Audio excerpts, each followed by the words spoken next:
عمر ابن سعد خدا اس پہ لعنت کرے، یہ chief of the army staff تھا لشکر یزید کا، اور چیف کا خیمہ خیر محفوظ نہیں ہوتا، فوجوں کے سینٹر میں ہوتا ہے۔ زینب کے بیٹے لڑتے لڑتے اس کے خیمے میں گھس گئے۔ ایک بغیرت نے کہا ہاشمی ہے، دھوکے سے مریں گے۔ آواز دے کے کسی نے کہا تم لڑ رہے ہو، تمہاری ماں کی چادر اتر گئی۔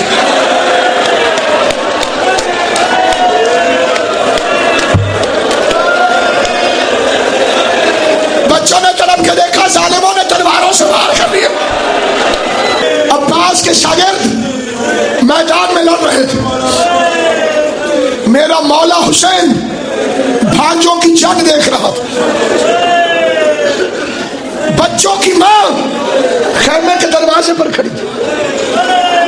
جتنی دیر حسین خوش رہے زینب پریشان رہی۔ عشاء بھائی جتنی دیر حسین خوش رہے زینب پریشان رہی۔ جیسے شبیر پریشان ہوئے زینب خوش ہو گئی۔ میری بی بی تیرے سلام، اے حسین کی بہن تیرے جذبے کو سلام۔ جانتی تھی حسین خوش ہے تو بچے زندہ ہوں گے۔ اس بات نے پریشان رکھا، اور حسین پریشان ہوئے تو سمجھ گئی شہید ہو گئے۔ خوش ہو گئی زینب، میرے بچے میرے بھائی کا صدقہ بن گئے، میرے بچے میرے بھائی میں قربان ہو گئے۔ حسین خیمے میں آئے، زینب کے سامنے کھڑے ہوئے، کہا زینب تیرے اور نظیر چھوڑ دی، منبر کی قسم علی کی بیٹی نے کوئی پرواہ نہیں کی۔ حسین نے دوسری دفعہ کہا زینب شاید تو نے سنا نہیں، میرا اون مارا گیا، علی کی بیٹی نے کوئی پرواہ نہیں کی۔ تیسری دفعہ حسین بتانے لگے، آنکھوں سے آنسو نکل آئے۔ زینب آنسوؤں پہ تڑپ گئی، جو بیٹے کی موت پر نہیں تڑپی تھی وہ آنسوؤں پہ تڑپ گئی۔ چادر اتاری، حسین کے آنسوؤں کو صاف کر کے رو کے کہنے لگی نہ روئے، صدقوں کو رویا نہیں کر دے۔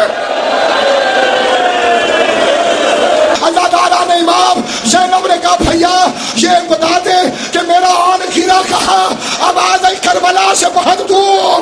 زینب کی آواز آئی شکر ہے پروردگارا، میرے آن نے میری عزت رکھ لی۔ حسین جانے لگے، زینب سامنے آ گئی، بھیا کہاں جاتے ہو؟ کہا آن کی لاش اٹھانے۔ رو کے کہتی ہے نہ چاہیے، خود ہی تو کہا ہے کہ دور گرے گا، جتنی دیر جانے میں اور آنے میں لگے گی میرے سامنے بیٹھے رہے۔ میں اپنے بھائی کی